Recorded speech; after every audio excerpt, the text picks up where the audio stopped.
Gereja NLAK adalah gereja yang siap untuk revival Tuhan. Karena kita tahu dengan sadar gitu, gereja-gereja Tuhan di Taipei ini tertidur. Dan kita tahu ketika Pastor Simon datang ke sini, dia mention di mana gereja NLAK dipanggil Tuhan ya untuk menyerang musuh dari belakang. Gitu. A sudden attack from behind. Dan ketika Tante sharing minggu lalu berbicara tentang revival, hati saya begitu terbakar. Itu kenapa? I can see revival is coming. It's not about, a story, oh itu kan zaman dulu dan segala macam. No, it's in our time right now. It's coming. I'm telling you, it's coming. Revival itu harus ada korbannya. Ada harga yang harus dibayar untuk sebuah revival dan harus ada murid. Itu. Kenapa sih penting sekali untuk ketika revival terjadi harus ada murid? Ketika kita bicara tentang revival, kita tahu kita semua harus mempersiapkan diri. Kenapa? Karena ketika kita bicara tentang revival, revival itu bisa didatangkan hanya dengan satu orang. Tuhan cukup satu orang yang hatinya sungguh-sungguh mengejar Dia, yang benar-benar sungguh ingin api Tuhan datang, revival bisa terjadi. Tapi untuk memaintain revival itu perlu murid-murid. Berapa banyak sih revival yang kita tahu di berita-berita di luar sana terjadi? Oh, revival di sini, revival di sana. Tapi hilang begitu saja. Within days, within weeks, within months. Kenapa? Karena tidak ada murid yang berdiri. Gitu. Kita tahu di cerita Elia, bagaimana Elia berdoa sungguh-sungguh lalu mendatangkan api. Setelah dia berdoa untuk api Tuhan, beberapa waktu berikutnya kita bisa baca, dia minta Tuhan, ambil aja nyawa saya Tuhan, saya udah gak mau lagi. Kenapa dia dikejar-kejar sama nabi-nabi yang palsu itu? Mereka mau bunuh dia. Dan dia ketakutan. Gitu. Tapi kita lihat di sisi lain ketika revival terjadi di gereja mula-mula. Ketika Petrus dan ke-11 rasul itu berdiri, Alkitab mencatat 3.000 orang bertobat hari itu. Dan Alkitab mencatat tiap-tiap hari Tuhan menambahkan jumlah mereka. Which means apa sih? Revival terjadi dan termaintain. Terus menerus. Kenapa? Karena ada murid yang berdiri untuk revival Tuhan. Jadi what makes it different sih? Revival waktu kejadiannya Elia sama waktu gereja mula-mula. Murid. Gitu. Apa itu murid? Murid adalah orang-orang yang mengerti panggilan Tuhan dalam hidup mereka. Dan mereka tahu panggilan yang mereka punya itu unik. Gitu ya. Dan ketika kita bicara tentang calling, tentang panggilan, kita tahu setiap orang yang menerima Yesus sebagai Tuhan dan Juru Selamat telah terima calling ini. Kita buka di Roma 8 ayat 28. Kita tahu sekarang bahwa Allah turut bekerja dalam segala sesuatu untuk mendatangkan kebaikan bagi mereka yang mengasihi Dia, yaitu bagi mereka yang terpanggil sesuai dengan rencana Allah. Sebab semua orang yang dipilihnya dari semula, mereka juga ditentukan dari semula untuk menjadi serupa dengan gambaran anaknya, supaya ia anaknya itu menjadi yang sulung di antara banyak saudara. Dan mereka yang ditentukannya dari semula, mereka itu juga dipanggilnya, dan mereka yang dipanggilnya, mereka itu juga dibenarkannya, dan mereka yang dibenarkannya, mereka itu juga dimuliakannya. Jadi based on this verse, kita tahu Tuhan memanggil setiap kita anak-anaknya. Setiap anak-anak Tuhan memiliki calling yang spesial dalam setiap kita. Gitu ya. Kita buka satu ayat lagi. Mazmur 139 ayat 13. Sebab engkaulah yang membentuk buah pinggangku, menenun aku dalam kandungan ibuku. Aku bersyukur kepadamu oleh karena kejadianku dahsyat dan ajaib. Ajaib apa yang kau buat dan jiwaku benar-benar menyadarinya. Tulang-tulangku tidak terlindungi bagimu ketika aku dijadikan di tempat yang tersembunyi dan aku direkam di bagian-bagian bumi yang paling bawah. Matamu melihat selagi aku bakal anak dan dalam kitabmu semua tertulis hari-harinya akan dibentuk sebelum ada satupun daripadanya. Saudara pernah dengar ayat ini? Pernah? Ya, di sini jelas banget Alkitab tulis Tuhan itu menenun kita dalam kandungan ibu kita. Which means apa sih? Setiap kita diciptakan dan dibentuk secara unik sama Tuhan. Kamu ada hari ini, duduk di tempat ini, sebagaimana kamu ada. Karena Tuhan menciptakan kamu demikian. And there is a purpose, there is a calling yang Tuhan berikan pada setiap Anda, saudara-saudara, yang cuman kamu bisa penuhin. Gak ada orang lain di dunia ini yang bisa penuhin. This is the verse yang aku mau highlight hari ini. And probably, ini akan menampar beberapa saudara. Karena waktu saya dapat Pohoya ini, saya jujur tertampar banget.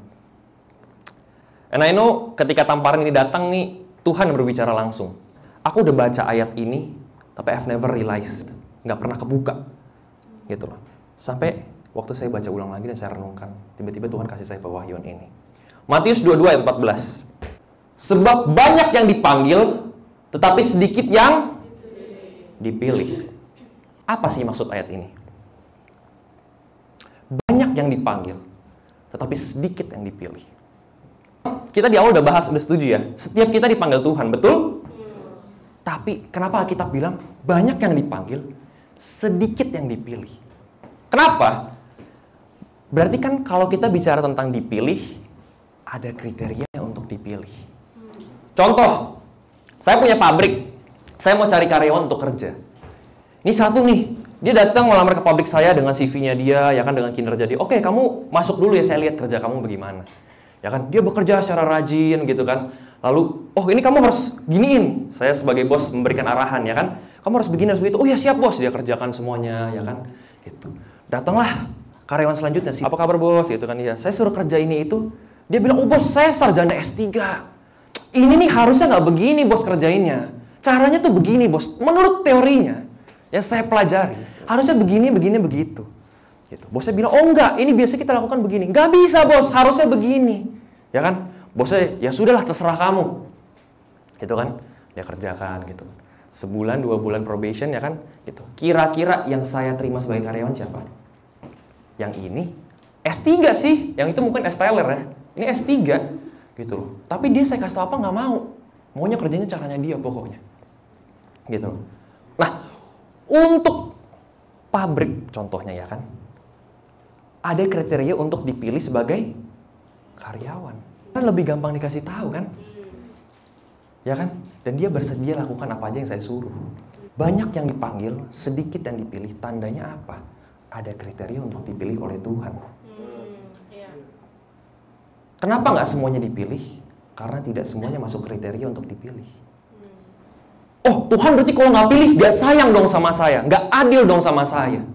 Coba kita balik ke analogi pabrik tadi. Gitu. Dia bisa nggak marah-marah ke saya? Oh, nggak adil nih, dia diterima, dia kan S-Tyler, saya S3. Gitu kan? Tapi yang bos siapa? Saya kan? Yang berhak pilih siapa? Saya kan? Berarti saya punya certain standard yang harus dipenuhi untuk orang bisa masuk untuk kriteria saya pilih. Now with the same analogy, berarti kita bisa bilang Tuhan mempunyai certain standard yang kita sebagai orang Kristen harus penuhi untuk bisa masuk panggilan yang Dia kasih sama setiap kita. Berarti ada hal-hal tertentu dalam hidup kita yang kita harus tahu dengan sadar, we cannot cross the border. Kenapa? Because there's a greater calling behind. There's a greater purpose behind.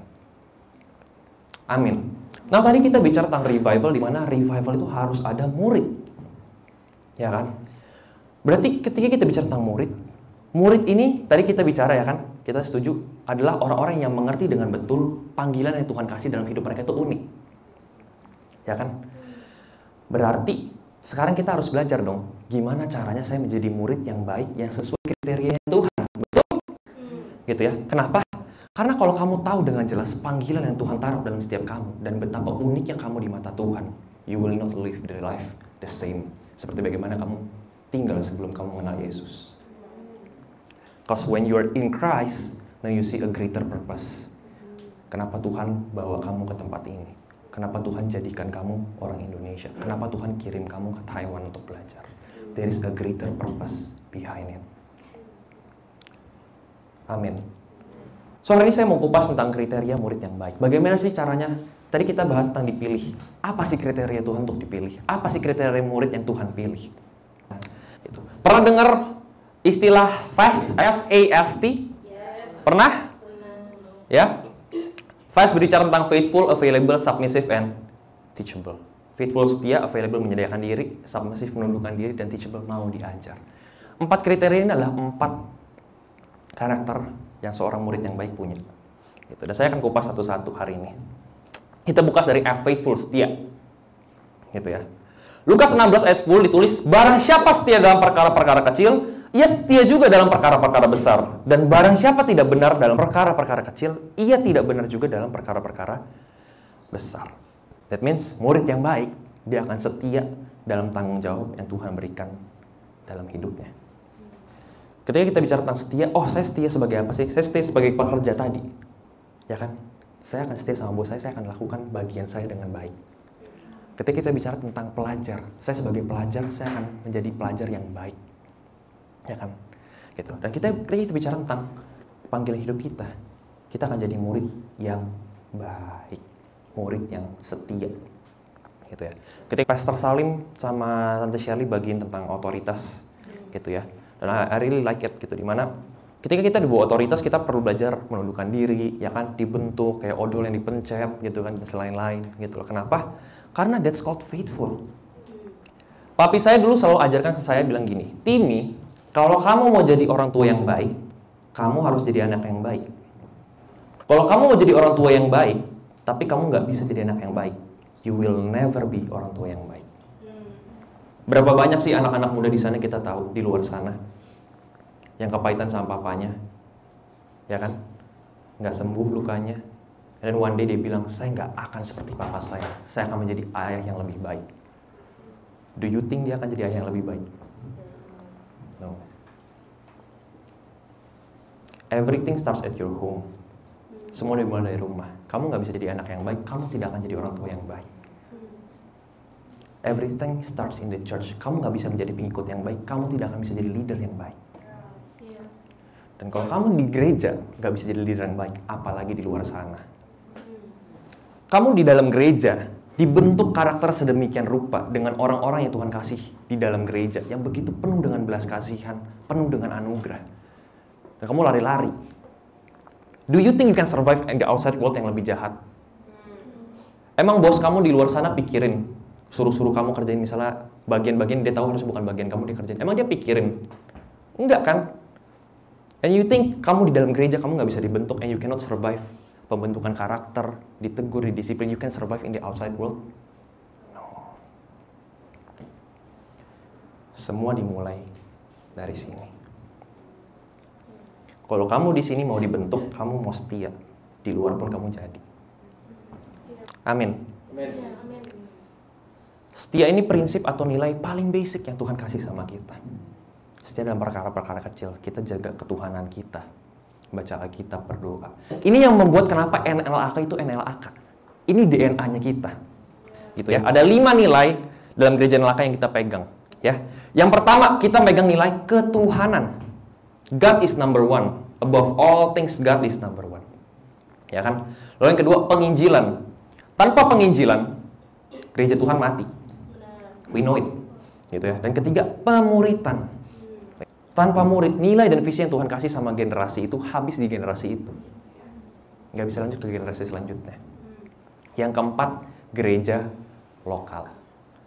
Penting sekali untuk kita tahu, kita perlu tertanam dalam gereja lokal. Yang kelima, perintisan jemaat. After you've settled, you've built dan segala macam, rintis. Pergi. Ya kan? Gitu. Atau ada 5 prinsip prioritas yang kita tahu minggu lalu Pastor Salim juga mention, gitu ya. Ketuhanan, keluarga, panggilan, pekerjaan dan hobi. Gitu. Gimana sih caranya saya tahu saya setia apa enggak? Simple. Kita punya gereja, punya DNA ini, punya nilai ini, ya kan? Gitu. Apakah di kehidupan kita sehari-hari kita terapkan? Karena ketika kita bicara tentang ketuhanan, gak bisa dites ketika kita dalam gereja. Kamu dalam gereja bisa bilang, haleluya, puji Tuhan, shalom, shalom, ya kan? Halo, apa kabar? Iya, gitu. Di luar keserem, lagi bawa motor gitu, disalip, keluar semua kebun binatangnya. Right? Apakah itu namanya kita menghidupi nilai ketuhanan? No. Kamu di hari Minggu datang loncat, haleluya, puji Tuhan, loncat sana, loncat sini, ya kan? Oh, karena mainnya asik, main drumnya ganteng nih. Wis. Gitu kan? Saya loncat-loncatnya makin semangat gitu. Gitu kan? Atau yang nyanyiinnya cantik nih, wis gitu. Biar kelihatan notisnya, loncat lebih tinggi lagi gitu kan. Biar kelihatan. Gitu kan. Tapi di rumah kamu, dalam kamarmu, kamu nggak pernah buka Alkitab kamu. Kamu nggak pernah saat teduh. And then you wonder, kenapa ya hidup saya biasa-biasa aja ya? Kenapa ya Tuhan tuh hari Minggu nyata, tapi hari-hari biasa saya nggak lihat. Simple. Kamu jalanin ketuhanan kamu apa enggak? That's the only answer. Dan kalau kamu udah jalanin, kamu nggak ngeliat, the question is, kamu jalanin dengan benar apa enggak? Aku suka banget khotbah Joda beberapa minggu lalu ketika dia mention, ketika kita datang sama Tuhan, hati kita tuh jangan as a beggar. Kenapa? Kita tahu dalam hidup kita pasti ada masalah. Dan sering banget ketika kita datang sama Tuhan, kita tuh nuntut. Tuhan mana? Katanya kamu hidup. Kok nilai saya jelek? Terus kita komplain ke Tuhan, begini, begitu, saya udah begini, saya udah begitu. And then we don't give him time untuk ngomong sama kita. Padahal kalau kita mau buka hati kita turunin ego kita turunin emosi kita bisa dengar suara Tuhan. Tuhan bisa ngomong, makanya belajar. Aku udah belajar Tuhan. Belajar yang benar. Aku udah benar Tuhan. Yakin. Iya ya, apa nggak benar ya belajarnya ya? Ya kan? Kenapa? Karena Tuhan itu yang paling mengerti isi hati kita. Emang Tuhan nggak tahu kamu di tempat masalah, dikerjain bos kamu, dikerjain teman kerja kamu. Emang Tuhan nggak lihat? Lihat kan? So how do you fight it? Apa kamu harus, wih, gue orang bener nih, lihat nih, gue buktiin. No need. Pray at your home. Alkitab bilang peperanganmu bukan melawan darah dan daging. Pray at your home. Fight it in prayer. Gimana sih caranya kita punya karakter-karakter yang Tuhan punya? It's not tunjukin, wih, gue nggak takut nih, lihat nih gue nih. No. Pernah lihat orang yang so berani lawan setan? Pernah? Ke tempat, ayo, mana nih tempat gelap, mana setannya? Ya kan? Datang, dikerjain temannya tinggal sendiri, gemetar juga kencing di celana. Pulang ngibrit-ngibrit. What makes it different sama orang yang bener-bener, setan saya nggak takut. Karena saya tahu, saya punya pengertiannya. Apa yang bikin the confidence and boldness dalam diri mereka beda? Ketuhanan mereka. You see, it's the basic foundation dalam hidup kita yang kalau kita tidak bangun dengan benar, ke depannya susah. It's a foundation, sebuah fondasi. Kamu bangun rumah fondasinya nggak benar, bangun kelihatannya bagus, kena gempa dikit kesender orang jatuh rumahnya. You see? How important it is to stay faithful dalam nilai-nilai yang Tuhan kasih sama kita. Next, tentang available. Menyediakan diri. Menyediakan hati kita buat dipakai sama Tuhan. It's very important untuk menyediakan diri kita, Tuhan, saya mau dipakai. And it's not only, kamu ucapin di mulut hari Minggu, doa altar call, nangis-nangis. Wah, Tuhan, saya serahin hati saya. No. Pernah dengar penyerahan diri itu setiap hari? And it's true. Kenapa? Karena hari Minggu, kamu bisa ngerasain hari Tuhan begitu luar biasa karena atmosfer di gereja. Tapi pertanyaan, begitu kamu masuk kamar, kamu bisa rasain hari yang sama apa enggak? And bisa nggak kamu serahin hati kamu sebagaimana respon kamu waktu di gereja, the same waktu kamu di kamar? Kenapa? Karena waktu kita bicara tentang menyediakan diri, ketika kita menyediakan diri kita untuk Tuhan, baru Roh Kudus bisa bekerja. Coba aja saudara doa di kamar, nangis-nangis, jingkrak-jingkrak, jungkil balik, ya, minta jiwa. Tapi kerjanya di kamar terus nggak pernah nginjil. Tuhan, kirimlah malaikat Engkau dari surga. Beritakan kepada dia kabar baik supaya dia mengenal Engkau, Tuhan. Sebelahnya dia, amin, amin. Gitu. Bertobat nggak orangnya? Come on, let's be real. Kamu ngalamin Tuhan yang begitu luar biasa, yang mengubah hidup kamu ketika kamu dari dalam gelap kepada terang. Kamu lihat bagaimana Tuhan ubah hidup kamu secara drastis. Terus kamu nggak kepengen kasih tahu ke teman-teman kamu. Come on, man. Tuhan yang kamu sembah tuh hidup apa enggak? Berarti kenapa sih kita nggak menginjil? Karena sebenarnya deep down inside our heart kita nggak punya gairah itu untuk menginjil. You can fake it till you make it, kata dunia, but you won't make it. Karena Alkitab catat Injil itu kekuatan Allah. So you cannot nginjil tanpa Allah. You cannot nginjil tanpa kamu punya hubungan sama Tuhan. Yang kamu ngomongin cuma jadi pengetahuan doang. Di sininya doang, saya percaya Tuhan. Di sininya enggak. Atau contoh lain kita gampang deh. Kamu pengen banget, kayaknya asik ya kalau lihat orang sembuh gitu. Tapi you never take a step untuk tumpangin tangan. Nggak akan kemana-mana kan. Kamu ujian minta Tuhan kasih nilai bagus tapi nggak pernah belajar. Apakah ujiannya bakal bagus? Enggak. Melalui mimpi. Tuhan itu sebuah pribadi. Dia punya karakter. Dia punya kesukaan dan ketidaksukaan. That's why kamu perlu kenal dia. To know the way how he works. Jangan kamu nggak tahu cara kerja dia gimana, kamu berdoa nuntut Tuhan bekerja dalam hidup kamu, but you don't see it, terus kamu marah-marah sama Tuhan. Karena nggak bakal bisa. realistis aja. Tuhan tuh jangan difantasi-fantasiin. Tuhan kita tuh real loh. It's as real as kamu lihat saya. It's as real as that. That do you see him like that? That's the question. Kamu bisa lihat itu nggak? Yakobus 2 ayat 22 ditulis, kamu lihat bahwa iman bekerja sama dengan perbuatan-perbuatan. Dan oleh perbuatan-perbuatan itu iman menjadi sempurna. 26 ditulis, sebab seperti tubuh tanpa roh adalah mati. Demikian juga iman tanpa perbuatan adalah mati. Siapa percaya Tuhan kita luar biasa? Siapa percaya Tuhan kita menyembuhkan? Berarti semua bilang percaya kan? Punya iman nggak berarti? Punya kan? Tapi Alkitab catat, iman tanpa perbuatan pada hakikatnya mati. So the question now, with the belief in your heart, kamu ngapain? Kita ngapain? Kita tahu kita hidup, Tuhan kita luar biasa segala macam, tapi hidup kita biasa-biasa aja. Ya kan biasa-biasa aja. I've seen people duduk dalam gereja di kursi yang sama, itu kayaknya pantat udah nyetak sama tempat kursinya, duduknya di situ-situ terus, hidupnya nggak berubah. Bukan karena nggak ada Tuhannya, tapi dia nggak bisa lihat Tuhan hadir dalam hidupnya. Kenapa? Nggak pernah dilakuin. Yakobus 5 ayat 16b ditulis, doa orang benar bila dengan yakin didoakan sangat besar kuasanya. We know, we've heard this verse. Udah nggak asing di telinga kita kan? Pertanyaannya, saudara orang benar apa bukan? Ya, kita semua orang benar. Betul? Karena saudara dan saya adalah orang-orang yang sudah dibenarkan oleh lewat penebusannya Yesus di kayu salib 2000 tahun yang lalu. Ya kan? But the better question is, apakah saudara bisa lihat saudara sudah dibenarkan? Karena the state kamu sudah dibenarkan, itu nggak pernah berubah di matanya Tuhan. Tapi the way we see ourselves bisa berubah. Depending on the factor, saya nginjil orang nggak bertobat, saya doain orang gagal, kayaknya saya ada yang salah di dalam hidup saya. Do God see you as a failure? Never. Tapi kenapa sering sekali dalam kehidupan kita, ketika suatu hal terjadi dalam hidup kita, kita ngacap diri kita sebagai sebuah kegagalan. Kita ngacap diri kita sebagai kecil. Kita ngacap diri kita sebagai, saya nggak bisa lah Tuhan, apalah saya di mata dunia ini, cuma butiran debu. And if you know, kita balik ke ayat Dewa tadi, kita tahu Tuhan jadiin setiap kita unik. Tuhan jadiin setiap kita with a purpose. Berarti you are not small in the eyes of God. The question is, kenapa sih kita nggak bisa lihat diri kita sebagaimana Tuhan lihat kita? It's because you know the word of God di sini, nggak di sini. Kita nggak jadi pelaku firman Tuhan. That's why Tuhan kita tuh kayaknya nggak hidup.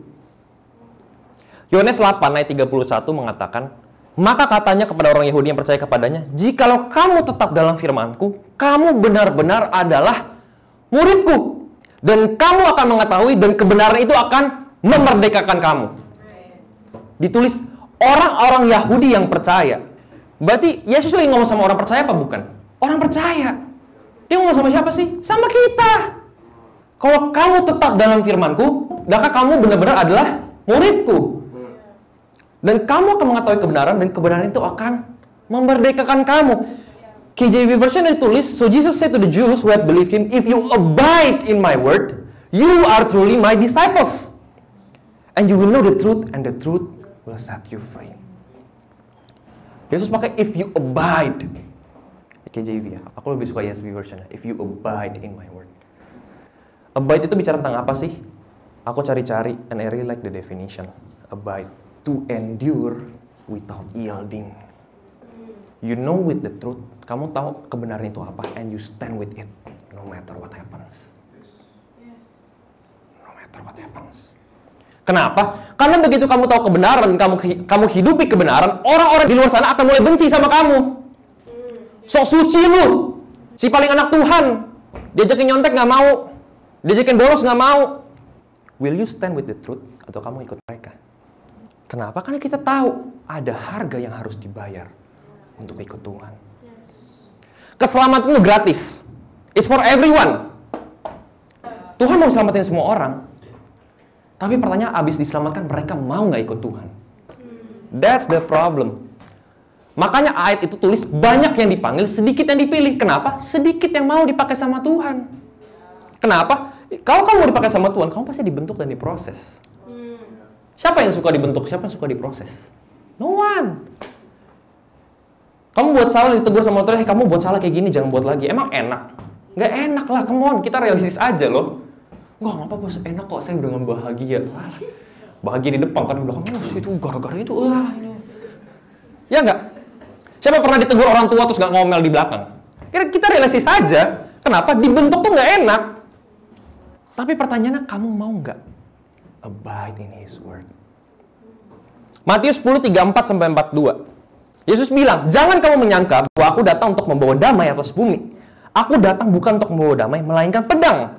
Sebab aku datang untuk memisahkan orang dari ayahnya, anak perempuan dari ibunya, menantu perempuan dari ibu mertuanya, dan musuh orang ialah orang-orang sisi rumahnya. Barang siapa mengasihi bapak atau ibunya lebih daripada aku, ia tidak layak bagiku. Dan barang siapa mengasihi anaknya laki-laki atau perempuan lebih daripada aku, ia tidak layak bagiku. Barang siapa tidak memikul salibnya dan mengikut aku, ia tidak layak bagiku. Barang siapa mempertahankan nyawanya, ia akan kehilangan nyawanya. Dan barang siapa kehilangan nyawanya karena aku, ia akan memperolehnya. Barang siapa menyambut kamu, ia menyambut aku. Dan barang siapa menyambut aku, ia menyambut dia yang mengutus aku. Barang siapa menyambut seorang nabi sebagai nabi, ia akan menerima upah nabi. Dan barang siapa menyebut seorang benar sebagai orang benar, ia akan menerima upah orang benar. Dan barang siapa memberi air sejuk secangkir saja pun kepada salah seorang yang kecil ini, karena ia muridku, aku berkata kepadamu, sesungguhnya ia tidak akan kehilangan upahnya daripadanya. Menyediakan diri itu nggak sekedar, wah Tuhan, aku berserah. Terus di luar, kesenggol temen, apa lo? Roh Kudus bilang, tahan, gimana nih Tuhan, pukul apa enggak? Aduh Tuhan, tapi mukanya ngeselin banget. Sekali lah Tuhan, sekali. Tuhan bilang, stop. Beli stop apa hajar? Masalahnya, kita di hari Minggu, haleluya puji Tuhan, di luar sana kebun binatang. Terus kita tanya, Tuhan kenapa nggak hidup? Hello. Saudara bisa ketawa, tapi benar nggak? Come on, man. Alkitab catat, dari satu sungai nggak mungkin keluar dua aliran air. Dari satu mulut nggak mungkin keluar dua aliran air. Kalau bicara firman Tuhan, kebenaran, you need to stand with it. You need to. Kok saya ngomong firman nggak hidup ya? Kok dia ngomong begitu orang nangis? Kan it's not about how do you say it. It's about siapa yang di belakang kamu. Tapi masalahnya, ketika kita tahu kebenaran itu, kita mau hidupin apa enggak? Kenapa? Karena waktu kita hidupin, ya kan, itu battle-nya kita setiap hari. Yang orang lain gak lihat. Pastor kita tuh gak maha hadir. Kalau iya serem.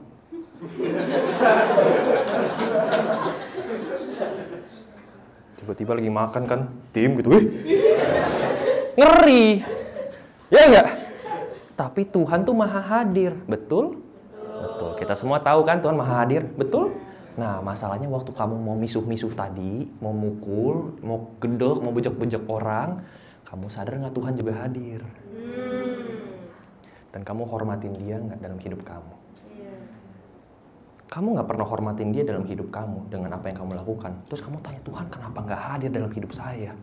Itu Tuhan kalau dari surga bisa ngomong, mikir.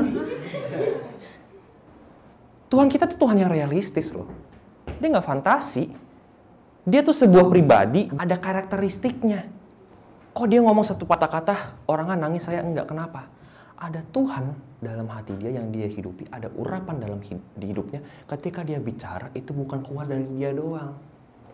That's why, kamu mau tiru orang caranya gimana, ngomongnya gimana, beda hasilnya. Yang tentuin itu bukan caranya, yang tentuin itu dalamnya ini kamu gimana loh. Kamu kenal Tuhan kamu apa enggak? You see, hati kamu itu is all He needs to manifest His work in your life. Tuhan cuma perlu hati kamu. Tuhan nggak perlu kehebatan kamu, skill kamu, talent kamu. No, He just needs your heart yang mau. Kamu lihat di Alkitab berapa banyak orang sih yang Tuhan pakai begitu luar biasa. Ya kan? Namanya kita tahu besar sekali. Siapa yang angkat? Tuhan. Emang mereka sebelumnya siapa? Enggak siapa-siapa. Musa dipanggil Tuhan. Musa itu pengecut. Dia tuh bukan orang Israel, bukan orang Mesir. Krisis identitas dia. Nggak punya identitas. Mesir bukan, Israel bukan. Dia bela yang satu, dimarahin yang lain. Dibela yang satu lagi, dimarahin yang lain lagi. Ini dia kabur. Ya kan? Jadi nomaden. Terus Tuhan panggil. Tuhan kasih dia identitas. Dia terima, puji Tuhan. Enggak, dia bilang apa Tuhan, jangan saya. Orang lain aja. Saya nggak bisa ngomong. Ada yang seperti Musa? Saya seperti Musa, Tuhan jangan saya, dia aja, dia lebih pintar, lebih hebat, saya bisa apa Tuhan? Kita rela aja. Tapi dengan ketidakbisaan kamu tahu ketika kamu bisa, bukan karena kuat dan gagah. Tuhan tuh nggak pernah tanya kamu bisanya apa. No. Dia cuma tanya kamu mau apa enggak. Dan kalau kamu tahu dengan sadar panggilan kamu apa dalam hidup Tuhan, tujuan akhirnya apa? What's the greater purpose behind it? You will burn. You will burn. Hidupmu nggak akan kompromi. Because you know the greater purpose behind. Yang ketiga, submissive, menundukkan diri. I use the definition tadi, yielding.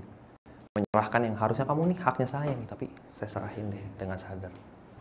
Penting sekali loh buat kita belajar tundukin diri sama otoritas yang Tuhan kasih dalam hidup kita. Dan ini lebih susah dipraktekinnya daripada dikotbahin dari depan. Banyak hal, banyak firman Tuhan dan kebenaran firman Tuhan, ini saya bocorin ya, yang pembicara bicara di sini, ya, tapi nggak semuanya dia bisa lakukan. Kenapa? Dia juga manusia. Hidup saya juga belum sempurna, saya masih bisa buat salah. Tapi Tuhan yang mampukan saya untuk lakuin kebenaran. Tuhan yang mampukan kamu untuk lakukan kebenaran. That's why you need punya saat teduh. Tuhan susah banget, gak pukul mukanya, ngeselin banget Tuhan. Tuhan bilang, iya tahu, ampunin. Iya Tuhan. Kamu kira kamu bisa fake it? Saya udah ampunin kok. Gitu. Udah ampunin dia kok, udah gak benci sama dia. Lihat orang, kamu yang tahu sama Tuhan hati kamu udah beres apa belum? Dalam area apa? Only you and God knows. You can fake it di luar, orang gak bisa sadar, tapi kamu sama Tuhan tahu belum beres. Beresin sama Tuhan. Jangan lari. Otoritas yang Tuhan kasih dalam hidup kita, orang tua kita, ya kan? Otoritas rohani, otoritas dalam pemerintahan, itu semua Tuhan yang set. Dan aku suka statementnya Tante Shirley minggu lalu. Tante Shirley bilang gini, orang yang mengerti dan menghidupi prinsip otoritas, hidupnya akan berapi-api dan diurapi. Tante Shirley mention, kamu mau tahu bagaimana 20 tahun lagi kamu masih apinya sama? Hidup dalam prinsip otoritas. The fire will still be the same. Urapan Tuhan akan turun. Kenapa? Karena otoritas itu yang bantu kita punya daya tahan rohani. Kamu bilang kamu dipakai Tuhan. Pakai aku Tuhan, apostelo, send me to the nations dan segala macam. Terus kamu di gereja, ditegur dikit, ngambek. Pertanyaan saya, balik ke pabrik tadi yang di pertama ya. Saya punya karyawan, ya. Ini dikasih tahu ngambek mulu. Saya bisa pakai dia nggak? Enggak kan, sama. Tuhan mau pakai kita nggak? Mau. Pertanyaannya ini kalau ngambek terus bisa dipakai apa enggak? Enggak. Terus salahnya siapa? Salah Tuhan? Bukanlah. Ya kan? Simple logic kan? It's simple. Kok ikut Tuhan susah banget? Nggak susah. Kamunya aja nggak nurut-nurut. Makanya susah. Kalau nggak ada yang pernah ngomong sama saudara, hari ini saya ngomong sama saudara. Saya udah ngomong di awal kan, hari ini firman akan menyinggung. Karena singgung saya juga. Gitu. Jadi sorry kalau firmannya nyinggung, bukan saya mau singgung saudara, ini Tuhan lagi bicara kebenaran hari ini sama saudara. Simple kan? Tuhan kita bukan fantasi, aduh Tuhan gimana ya, sukanya apa? Ada semua di Alkitab. Kamu pernah angkat Alkitabmu baca apa enggak? Semuanya di situ. Selama kamu ngerti prinsip Tuhan apa, di Alkitab apa, kamu ketemu orang gak usah takut. Alkitab itu manual booknya hidup kita loh. Mau dia PhD, mau dia dokter, yang dia butuhkan ada di Alkitab. Keselamatan, bangun hubungan sama orang tua, sama pasangan hidup, sama anak, semua di Alkitab.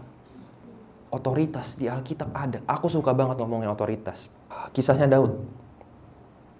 Ini kemarin Om Salim singgung dikit gitu ya. And aku pulang, aku baca dan aku nangis baca ayat ini. Kenapa? Kita lihat sama-sama. Ini tuh singkat ayatnya. Pernah baca nama-nama si siapa bin siapa di Alkitab? Bosan baca kayak koran lewat aja begitu aja. Tapi penting loh. Tuhan tuh perhatiin detail loh.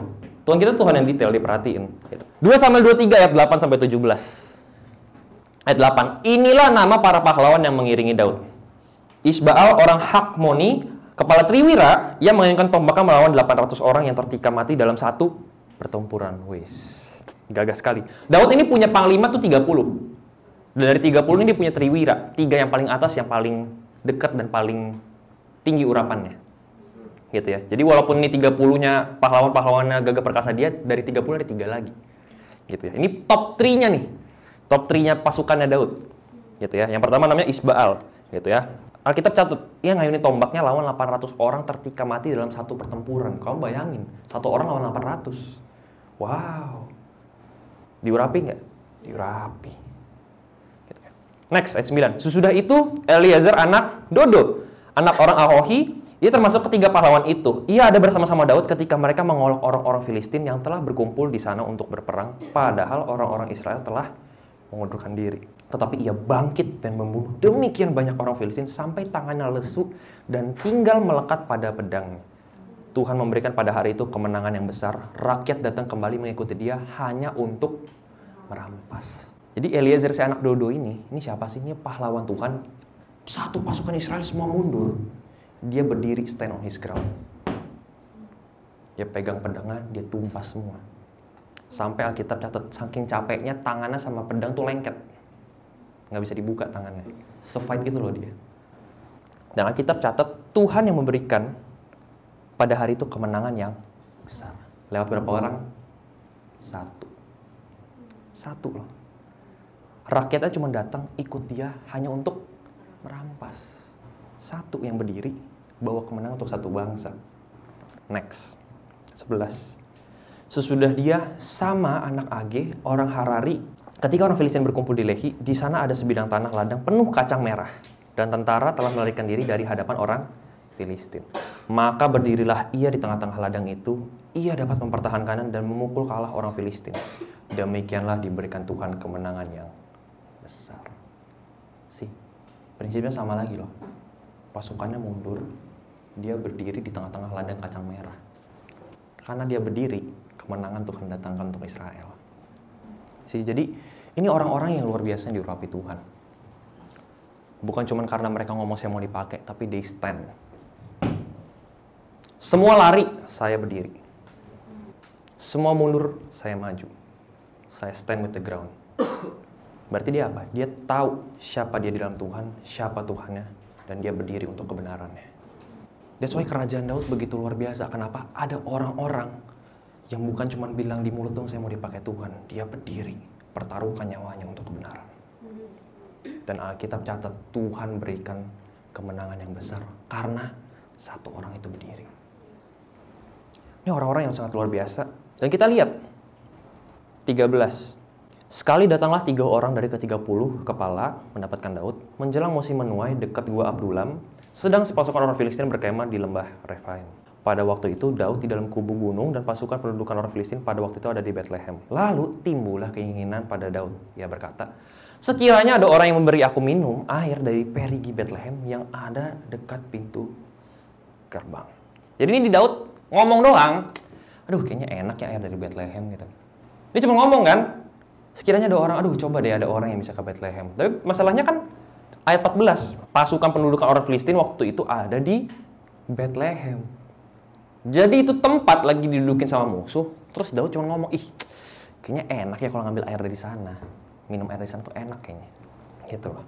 Nah kita lihat ayat 16. Lalu ketiga pahlawan itu menerobos perkemahan orang Filistin. Mereka nimba air dari perigi Bethlehem yang ada dekat pintu gerbang, mengangkatnya, membawanya kepada Daud. Tapi Daud tidak mau minumnya, melainkan mempersembahkannya sebagai korban curahan kepada Tuhan. Katanya, jauhlah daripadaku ya Tuhan untuk berbuat demikian. Bukankah ini darah orang-orang yang telah pergi dan mempertaruhkan nyawanya? Dan tidak mau ia meminumnya. Itulah yang dilakukan ketiga pahlawan itu. Lanjut setelah ini nama-nama pahlawan ada Daud. Tapi ketika aku baca ini aku nangis. 3 orang itu pahlawan-pahlawan yang luar biasa loh. Dan mereka begitu loyal sama Daud. Daud cuma bilang apa? Saya kepengen minum. Kau bisa bayangin? Tuh Daud kalau bilang saya pengen McD, dicari itu McD kalau ada hari itu. Saking loyalnya mereka loh. Daud bilang apa? Daud cuma bilang kepengen, saya cari. Daud cuma bilang saya kepengen, kayaknya enak deh. Saya pengen, saya rindu. Kamu bisa bayangin 3 orang lawan satu pasukan sebuah bangsa. Wah itu kalau mau so berani udah kencing di celana tuh. Ayo maju gitu, geter-geter. Tapi kenapa mereka udah gak berani bisa kayak gitu? Because they know siapa mereka. Mereka tahu siapa Tuhan yang mereka. Mereka tahu siapa yang mereka ikuti. Siapa itu Daud. Siapa itu Tuhan di belakang Daud. And they live by putting their life on the line. Loyalitasnya mereka sama Daud tuh begitu radikal. Waktu aku ngerti firman ini aku cuma nangis. Aku bilang, Ini kan harusnya cara kita hidup ikut Tuhan tuh begini loh. Put everything on the line. Your loyalitas Triwira Daud sama Daud itu mahal harganya. Om Salim bilang, mau cari di dunia bagian mana? Karena dunia ajarkan kita, pemimpin kamu dikasih tahu ada masalah, nggak dengerin, jalan, jeblos. Namanya pemimpinnya bodoh, nggak bisa mimpin, kamu aja yang mimpin. Tapi dalam kerajaan firman Tuhan, pemimpin kamu dikasih tahu, nggak dengerin, dia jalan jatuh, kamu ngapain? Kamu bantu, kamu support dia. Put your life on the line behind him. Kenapa? Pemimpin kamu juga manusia. One day he can fall. Kamu kira waktu dia jatuh, kamu gantiin posisi dia? Kamu isi, kamu bisa lebih baik daripada dia? Do you think so? Kadang-kadang kita waktu di bawah sebuah otoritas, gampang sekali untuk kita lihat kelemahan dia. Gampang sekali untuk kita kritik. Nih pemimpinnya nggak ngerti nih. Pemimpinnya cuek nih. Saya punya papa yang keras. Karakternya ya. Saya dulu bingung kenapa orang di gereja kepahitan sama papa saya. Kayaknya orangnya baik deh. Gitu.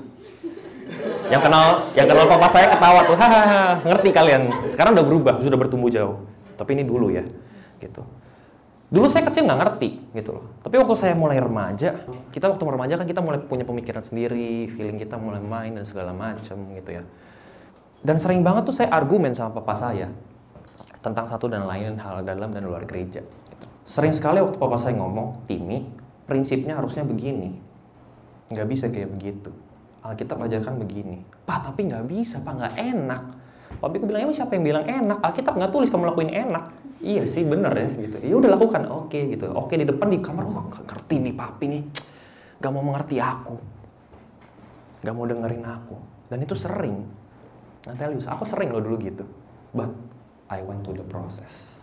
Sempat nggak sih saya komplain papa saya kenapa gini? Sempat. Saya juga manusia.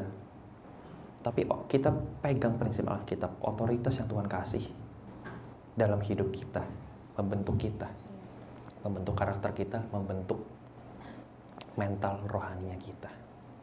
So, waktu lagi diproses, belajar setia. Tinggal dijalanin. Tapi susah jalaninnya. Siapa yang bilang gampang? Dia barang siapa yang gak mau pikul salibnya, dia gak layak buat saya. Kamu kira pikul salib gampang? Kita waktu di bawah otoritas, tadi aku bilang, kita sering banget lihat kelemahan dan kritik itu. Wah ini begini begitu. Pertanyaannya, kamu pernah mikir gak jadi dia gimana? Saya komplain tentang papa saya, papa saya begini, papa saya gitu. But when I see, papa saya hidupnya dulu kayak gini, saya nangis. Kenapa? Saya punya yang dia gak punya. Dan apa yang dilakukan is the best version of him. Kok saya nuntut? Otoritas yang Tuhan kasih sama kita, that's the best version of them. Kalau kamu gak pernah jadi orang di bawah yang setia, you can never be a faithful leader. Tuhan punya cara kerjanya dia sendiri. And when your leader fall, it's your time untuk apa? Bukan untuk bersinar. To support him. Ayo gak apa-apa. And if we do it, baru kerajaan Tuhan bisa masyhur. Kerajaan Daud kenapa bisa begitu besar? Karena ada orang-orang yang berdiri di garis terdepan yang pertaruhkan nyawanya untuk Daud. You wanna see revival? Put your life on the line. Last, mau diajar dan ditegur. Tante Shirley kemarin bahas, emas tuh kalau mau murni harus dibakar. Mau dibentuk dan dimurnikan. Emang dibakar enak. Otoritas fungsinya kasih visi dan tujuan. Dan dia mengoreksi dan dia kasih penguatan. Gitu, which means apa sih? Banyak yang dipanggil, sedikit yang dipilih. Kenapa? Nggak semua orang mau taruh hidupnya di garis. Nggak semua orang mau diproses. Nggak semua orang mau support pemimpin dan untuk pemimpinnya jatuh. But when we understand the truth and we live it, the truth will set you free. That's why prinsip nilai ketuhanan kita tuh nomor 1. Nggak bisa neko deh sama Tuhan. Tuhan cenglilah, bolehlah yang ini. You know you cannot. Ayub 28 ditulis, tapi kepada manusia ia berfirman, sesungguhnya takut akan Tuhan itulah hikmat, dan menjauhi kejahatan itulah akal budi. So the beginning of wisdom is the fear of the Lord. Kalau kamu ngerasa hidup kamu kok saya ngambil keputusan bodoh banget, kenapa? You don't have the fear of the Lord. That's it. Kalau Tuhan hadir dalam hidup kamu dan kamu lakukan karena kamu punya takut akan Tuhan, kamu akan lihat hidupmu berubah kok. Jadi ikut Tuhan di proses tuh nggak gampang loh. Emas dimurniin harus dibakar, berlian mau dibentuk dia harus dipahat. Hati kita kalau mau dibentuk dia harus dikupas yang nggak benarnya, dikikis, dibentuk, dibejak-bejak supaya jadi. Nggak gampang loh, nggak enak. But can you see the greater purpose behind it? Bisa nggak kamu belajar setia? Kenapa? Karena Tuhan yang suruh saya untuk setia. Karena saya mau dipakai, saya mau diproses, saya mau sampai revival Tuhan. If no one ever has to tell you this, let me tell you this today. No one in this world can fill the role God has chosen you to fill. Only you. Only you. Only you can fill that calling that God has given. Ibrani 12 ayat 1. Karena kita mempunyai banyak saksi bagaikan awan yang mengelilingi kita. Marilah kita menanggalkan semua beban dan dosa yang begitu merintangi kita dan berlomba dengan tekun dalam perlombaan yang diwajibkan bagi kita. Marilah kita melakukannya dengan mata yang tertuju pada Yesus, yang memimpin kita dalam iman dan yang membawa iman itu kepada kesempurnaan. Yang dengan mengabaikan kehinaan, tekun memikul salib, ganti sukacita yang disediakan bagi Dia yang sekarang duduk di sebelah kanan tahta Allah. Ingatlah selalu akan Dia yang tekun menanggung bantahan yang sehebat itu terhadap dirinya dari pihak-pihak orang berdosa, supaya jangan kamu menjadi lemah dan putus asa. All the process that you went through di sini yang gak enak, Tuhan gak enak. Jesus went through it first, man. Gak cukupkah darahnya tercurah bagi kita sehingga kita terlalu gampang, Tuhan nyerah deh, pakai orang lain aja, jangan pakai saya. Berapa banyak orang-orang di luar sana dengan calling dan urapan yang begitu hebat, di akhir hidupnya cuma mati terkubur di bawah tanah. Panggilannya yang begitu luar biasa, yang begitu mulia, yang Tuhan set cuma buat dia, gak jadi apa-apa karena dia gak mau dibentuk dan diproses. You see, kalau Tuhan udah set role itu buat kalian, no one can fill it. Gak ada orang di dunia yang bisa gantiin role itu. Dan kalau kamu gak mau berjalan, Tuhan harus bangkitkan generasi selanjutnya. Musa kalau gak mau berdiri buat bangsa Israel gak akan merdeka. Musa buat kesalahan gak? Buat. It causes him, karena kesalahan fatal dia sebagai pemimpin, dia gak bisa masuk tanah perjanjian yang Tuhan janjikan buat dia. Padahal that's his only purpose, pimpin bangsa Israel keluar. Apakah dia kepahitan, dia kecewa? Enggak.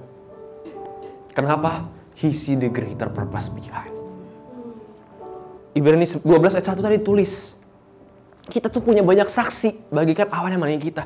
You know, the heavens, people in the heavens are watching on the race that we are running. They are cheering for us, come on! Dikit lagi revival.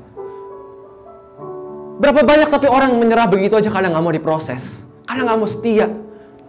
I'm telling you, revival untuk Taipei di depan mata kita. Tapi kita sampai sana seberapa cepat, tergantung setiap dari saudara. Can you see the greater purpose of God? If no one ever tell you this, let me tell you today. Hari ini kau duduk di sini, mendengarkan firman ini, bukan sebuah kebetulan. God has a great purpose, great calling that He's put in your life, and He want to use you untuk capai dan penuhi itu. To win the souls outside, di luar sana, yang gak ada yang bisa menangin kecuali kamu. Terlalu egois. Kalau saya cuma pentingin perasaan saya, hati saya yang gak mau diproses, tapi saya gak bisa lihat jiwa-jiwa di luar sana yang Tuhan mau saya menangkan. Dan saya gak bisa menangkan, bukan karena Tuhan gak bekerja dalam hidup saya, tapi saya gak mau belajar untuk setia. Ask God, minta Tuhan buka mata kita untuk lihat the greater purpose behind.